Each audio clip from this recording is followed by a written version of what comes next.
Well, today, or in some cases tonight, is a very special, special day. I am here with Laura Guio, who happens to be coming to us from Copenhagen. Laura, thank you so much for being on the show and for sharing your wisdom. Thank you. Thanks for having me. And I really look forward to this very transparent conversation that is really a culmination of the last 30 years of your amazing career at IBM. And I cannot wait for you to share some of these nuggets of wisdom that I bet that you wish that you had when you were first starting. Yeah. It's not all been amazing, but the culmination of it has been a fun ride. Yeah, and I think that's good to know that not every moment is a moment of success, a moment of happiness, a moment of joy, a moment of accomplishments. You learn to really ride out the waves. And I'm really excited for you to talk about that.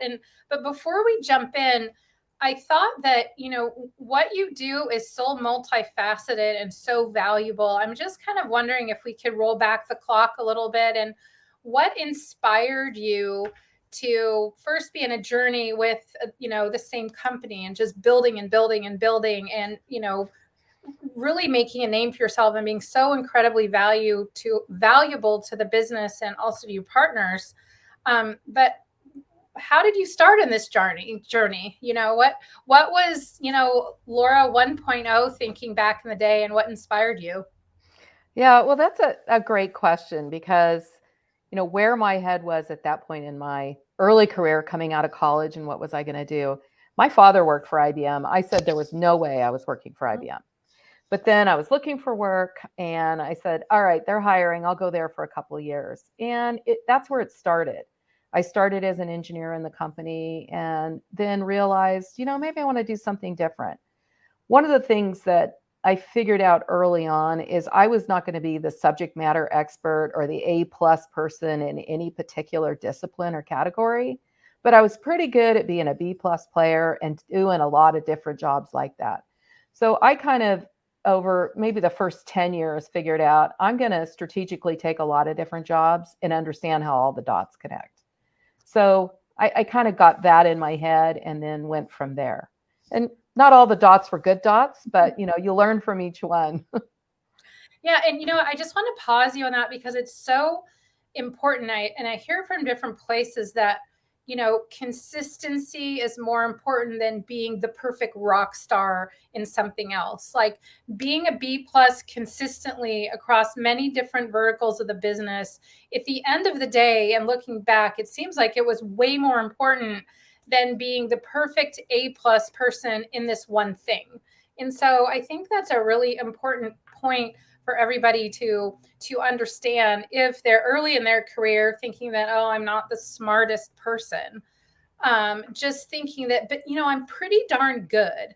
And where am I pretty darn good, and where do I want to learn? And don't let that pretty darn good slow you down. hmm Yeah, I think that's a good adage.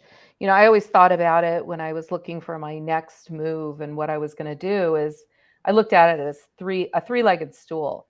There was one thing that I thought, okay, I'm good at this. This is something I could have in front when I go interview for that job. Then there's something about that role that I want to learn that I really don't understand. And then there was a third piece of getting over my fear and just jumping in and trying it. And I had a little bit of knowledge on it, but maybe not an expert. So you get in, you do the first 2 months, it's the honeymoon, and then you crash because that area where you're having to really dive in and learn that new piece is Mm-hmm. hard. It's hard.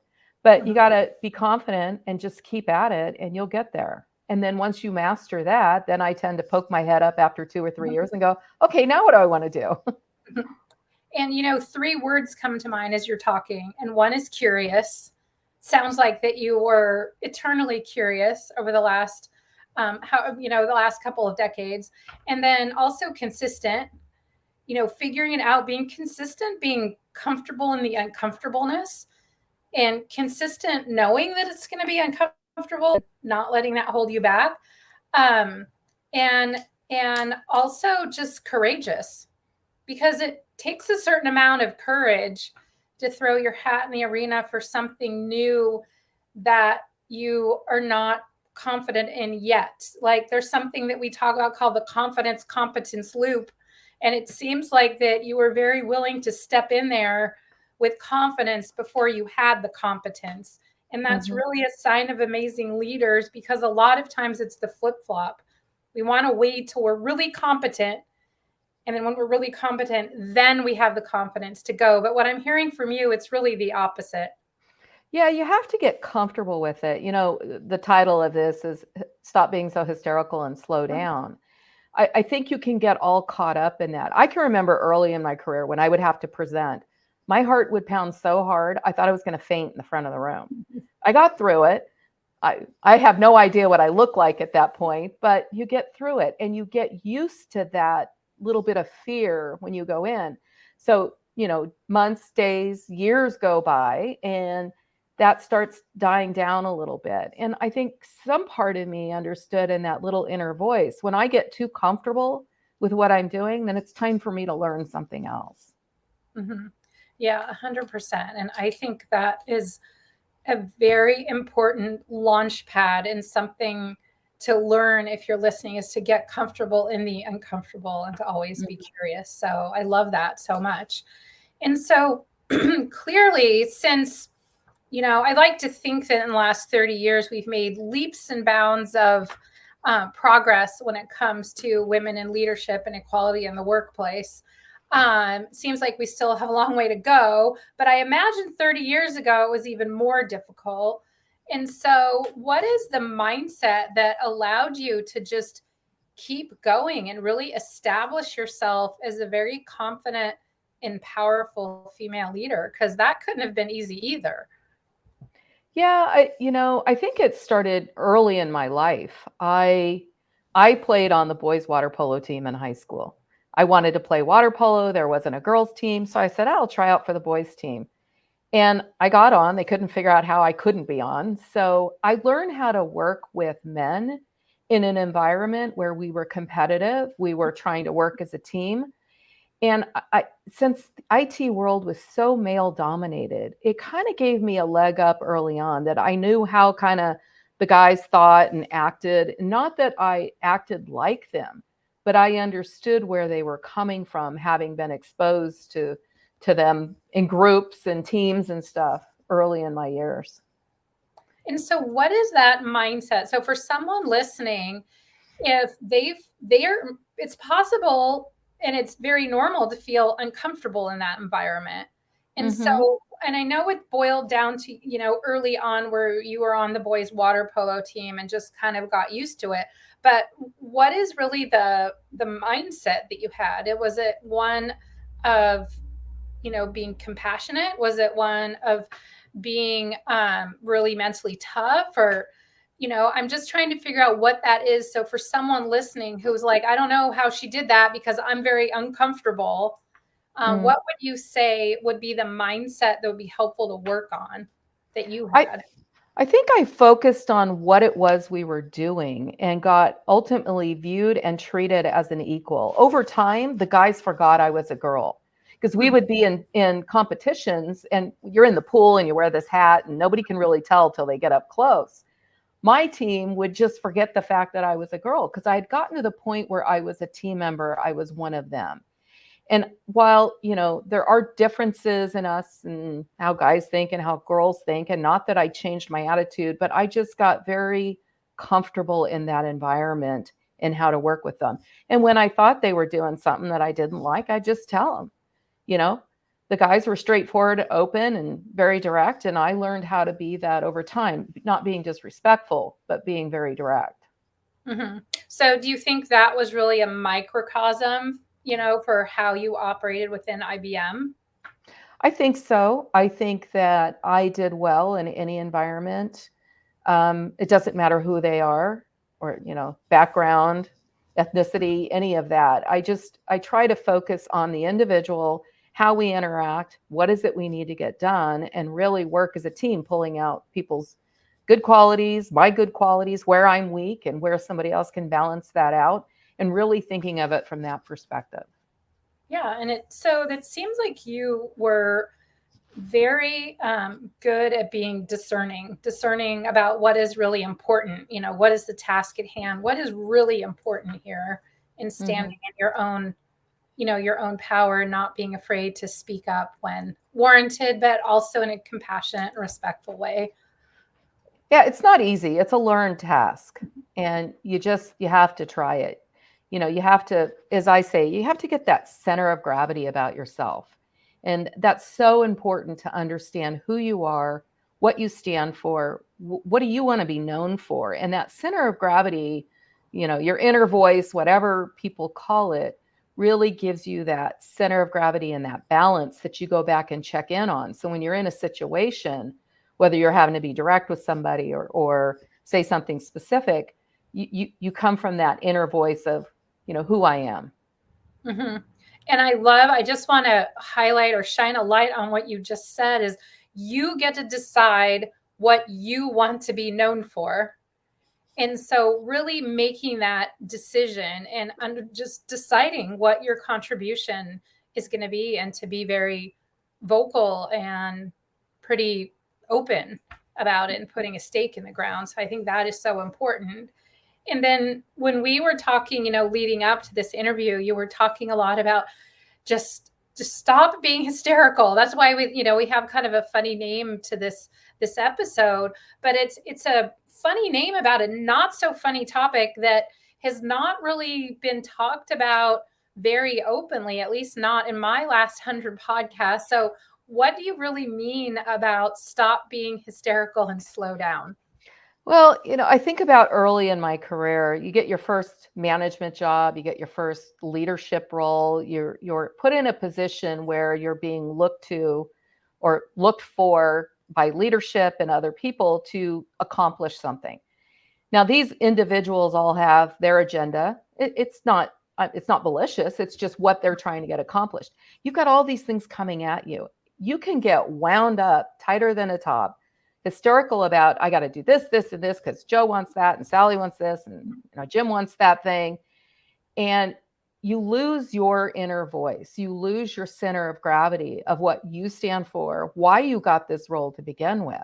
So you really have to step back. That moment where you want to just scream, run out of the room, and pull your hair out, you got to kind of stop, take a breath, get that center of gravity, and just stop taking all that on yourself. That's not, you don't need to take all that baggage on. You need to understand what is it you need to do? What are you being asked to accomplish? And then focus on how do you get there. So that is such great wisdom. So if you were to say stop being hysterical, and then the rest of it was then start being, what would that be? So in other words, if we have a tendency, there's something that a lot of women experience, and that's people pleasing. And it stems from a good place. But sometimes, as we all know, it can be a little bit, destructive. So the stop being hysterical, to slow down when we feel triggered, to speed up. But what is the thing, if you were to say one word of start the practice of being more, what would that be? Composed, Mm-hmm. I would say objective, Uh-huh. uh, analytical. Mm-hmm. I find myself when I don't know the answer, I want data. So I will go get the data. And it can be, data can mean many things, but it's get that information. Um, all those things that are, I think, more objective and logical is how I approach it, so that I am then thinking about what I'm trying to do and getting as much as I can, but balancing that with the time frame that I have to accomplish this, because you're never going to have all the information you need or all of the input, or you're not going to please everybody when you finish. But if you take that approach, you check it with your center of gravity and who you stand for and how you want to execute, then I think you get something, whether everybody agrees with it, they at least respect your decision and how you came to it. Mm-hmm. That's just such tremendous advice. And so for those who are watching, what would, if you were coaching them, what would you advise them to do? So they could look back after a 30-year career and be very proud and happy when they start to think about, what's next? I would say know who you want to be known for. You need to understand what you want to stand for in your role as a leader, as an individual.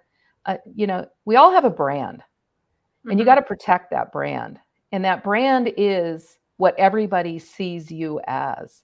And trying to get as close to how people see you and how you want to be seen is really a way that I think you kind of connect, and you really get that balance of who you are and how you get those opportunities.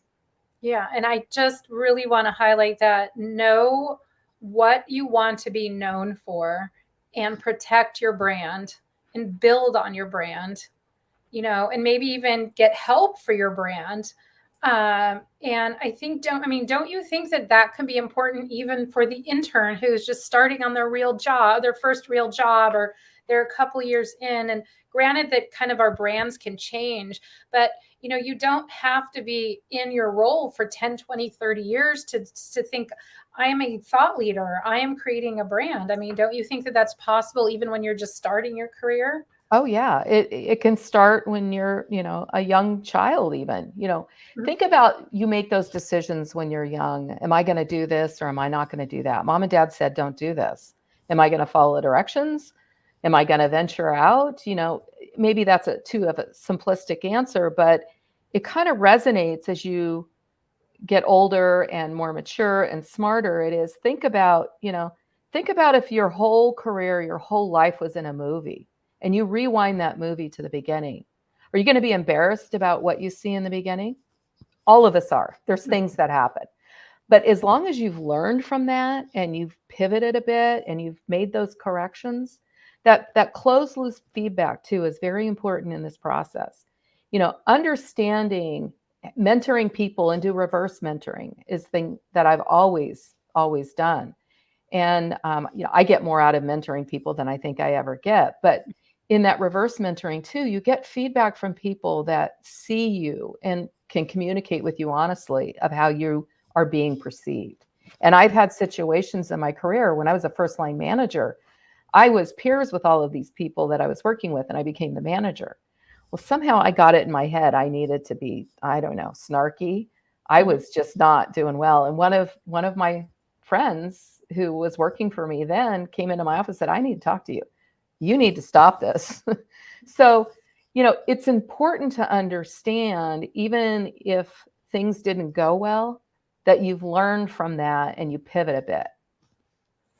And so that is really just so vital. And now, in order for us to stop being hysterical and slowing down, we have to be in a certain environment. There's certain work environments where it's really challenging not to be hysterical.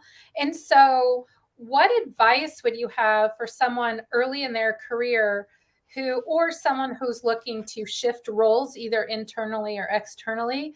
What advice would you have to making sure that they are surrounded by people who are going to foster their success? And are there any red flags? Are there any things to be aware of as someone who's early in their career is looking for their what's next?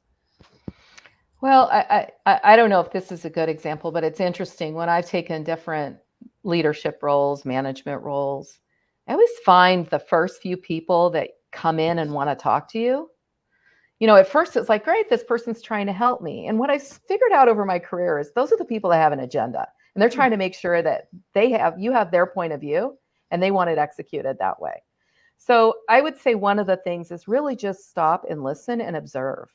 Don't make any rash decisions from the beginning, but I've always taken a wait and look and absorb approach in the beginning. So you kind of can see where everybody's at and what everybody is doing, and what is their brand and how successful are they. And then you can understand who are the people that I probably want in my inner circle here that have something to contribute. It doesn't mean they're like me, and generally I don't pick people like me because I want to bring different skills in. But those are the people that can be honest and straightforward, but also are trying to get the job done. Mm-hmm. Yeah, that seems incredibly important. And what do you think is most important for someone who early in their career is looking for what's next. Maybe they're finding their first job, or they're looking to make a move from their existing role. Mm-hmm. I think there's a couple factors. First of all, you have to understand what you're good at. What do you like? There's got to be something enjoyable about the role that you take, even if it's your first job out of college. I like to do budgets, or I like to talk to people. So maybe sales is something I want to do, but understand what really makes you happy in those type of situations. And then I would say, understanding what is it you want to learn. So there's an element in the job of what I can bring to the table, and then there's an element of what do I get out of this. And I think taking those two ends of the spectrum and then really understanding how do I then select the right job for me. And there'll be highs and lows through that whole process. Mm-hmm. Yeah, it's good to know ahead of time. That way you can kind of buckle in and write them out. And so, excuse me, as far as a call to action from this, if you were to summarize everything, or want excuse me, the people listening to really remember something or take action on something, what would you advise? I would go back to what I talked about earlier, and that is, at your core, you're your brand. And you need to protect that brand with everything that you have, and be very conscious of the decisions that you're making, how you're treating people, how are you being viewed? One of the things my father taught me early on, like I said in the beginning, he was an IBMer, and he said, one thing I'm going to tell you is you treat everybody the same, from the janitor to the CEO, in that everybody has a role to play in an organization that you're in. So be conscious of how you treat people, with kindness, making sure that you are very objective in your thinking. But all of that culminates into, what are you known for? What is your brand? And that's what's going to get you through life, and it's going to get you through that next opportunity. Mm-hmm. That's so great. I love that wisdom that your dad shared, to treat everyone. I mean, we're all human. You're right. We all have a place, and just being kind, I think, is just such wisdom that you are bringing forward from your father.